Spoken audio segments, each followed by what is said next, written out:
With your Forms Pro surveys, one of the things that's tracked automatically is sentiment. So sentiment is going to give you an indication of whether overall your customer is happy, fairly neutral, or unhappy. So they've either given positive, negative, or neutral feedback, and that's basically tracked using intelligence, looking at the words that are used. So happy, excited, awesome, amazing, all positive, terrible, bad, rubbish, just those are obviously all the negative words that people could be using when they're giving feedback about how a case was resolved or the experience that they've had, that kind of thing. So that's great. We can track that. We can see that in our survey. We can see overall positive sentiment for this specific survey. What we've also got within Dynamics 365 Customer Engagement is we have the Relationship Assistant. So if you've ever used the Relationship Assistant, let's go into Dynamics, and we've got this button up the top here. Now this Relationship Assistant shows cards, so it shows things that are coming up, that are happening, that have happened. So things like you've got an opportunity that's due to close, or this account hasn't had any contact for X number of days, that kind of thing. What we can do is we can use something really cool and create custom cards. So I'm going to show you an example. If I click on the Relationship Assistant, here's one we've got where we can see this survey sentiment that's been received, and it's positive. So we can see Jane Doe completed feedback on 9/8/2019 for the Tell Us How We're Doing survey. Follow up accordingly. Now, the really cool thing as well is that we can show that card to certain types of people. So in other words, we could show it to the owner of the contact, we could show it to the owner of the related account, that kind of thing. So let's go ahead and look at how we can achieve this. So let's go ahead and we're going to go into Microsoft Flow, and here we've got our flow created, and the very first thing, the trigger, is when a new survey response is created. Next, we're going to check and we're going to do a condition. We're going to do two things. We're going to check to make sure that the respondent email address does not contain anonymous. So if that's anonymous, that means that the form was filled out either from a direct link, it was embedded on a website. We haven't done anything to be able to figure out where that has come from. We don't have that person in our system with that email address. So that's the very first thing, because we're not going to try and run it against something that's anonymous. We don't have the contact. The next thing, we want to make sure that the sentiment field is not equal to null. In other words, we want to make sure that there's something in that field. Okay, so assuming that that isn't null, and assuming that it doesn't contain anonymous in the respondent email field, then that's a yes, and therefore we're going to go through and we're going to create our card. So the first thing we're going to do is we kind of have to do a bit of mapping.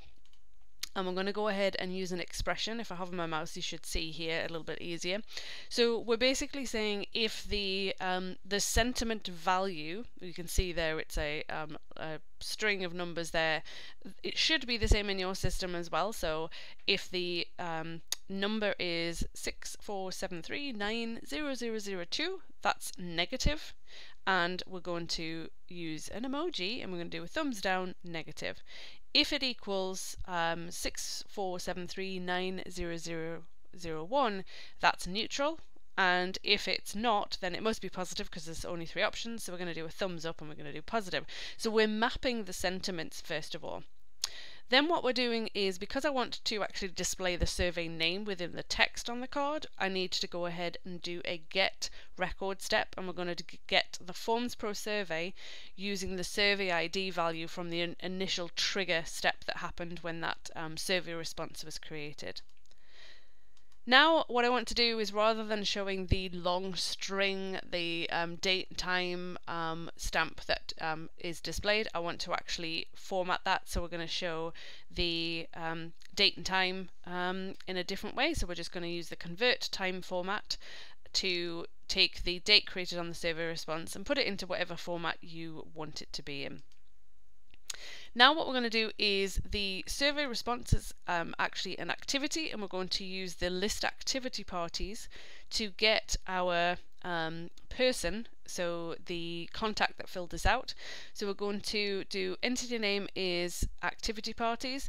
Now this is not one that appears in the drop down list, so if I scroll down I'm going to go to enter custom value, and I would just basically type in activity parties. Our filter query is activity ID value equals, and that's the activity ID from the initial trigger step, and the participation type mask equals 1.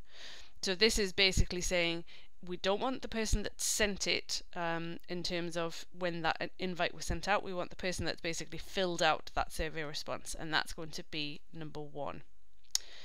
Alright, then what we're going to do is we are going to say get the contact from the activity party, and that's using the party ID from our step up here. Now what happens is when you do the get record action from the Common Data Service connector, and we put in the contact name, we put in contact as the entity name, and then our item identifier, we put in the party from this step, this will be added automatically. So a lot of people say, well, how do I get this in here? That gets put in there for you as soon as you pull the value from our list step. So don't worry about how do I get this in, it will be put in for you. So then we're actually going to go ahead and say now create the card for the relationship assistant. Now this one is a if I go ahead, I think if I just type card, so we can see there Dynamics 365 Sales Insights, and there's actually only one action at the moment, so that's the one that you're going to pick. Alright, so now what we're going to do is we're going to pull in information from different steps that we've used above. So the card name, we're going to do survey sentiment received. My title is going to be the output of the sentiment type step. So that will be either the positive, the negative, and the neutral. So we're going to put that and then sentiment received. And then our description is going to be the full name of the contact from the get contact step right here. Completed feedback on, and that's the converted time step from up here. For the name, and that's going to be the get survey step, we're going to get the name of the survey, follow up accordingly.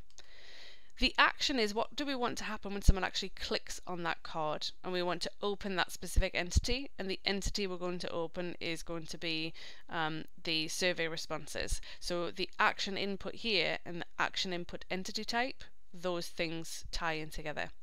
We're going to set it regarding the contact, we're going to display it to the owner of the contact, and the start date, in other words when does it show, is going to be the same time as when we that we've got from that converted time step, but we're basically using it from when that survey response was actually created. And then set regarding type ties in with the set regarding field, we're just setting that as contacts. So those are our steps, fairly straightforward, and like I said, once we've gone ahead and somebody filled out a survey, it's going to go ahead and create our card, so we can drill into it, and then once we've got that open, we can click on the open to go ahead and now get into that specific survey response. So you can see it's should hopefully be helpful. Certainly something that your customer services manager might be interested in. Like I said, you can determine who actually gets displayed those cards, whether it's everyone, whether it's the owner of the contact, owner of the account, that kind of thing. You could do it based on surveys that are related to cases, show it and use other information about the owner of the case and display those sorts of things on the card. So there's a lot of possibilities there in terms of what you can do. So hopefully this helps. I'd love to know about how you've used custom cards, if you have yet, or if you've got ideas of how you might want to use it in the future. Leave your comments below. Thanks guys. Hi, I'm Megan Walker. Thanks for watching. I hope you enjoyed the video and that you learned something from it. If you don't want to miss out on any other content, you can go ahead and click on my face below to subscribe. And if you want to watch the next video, you can do that by clicking over here and go ahead and get started. Thanks again.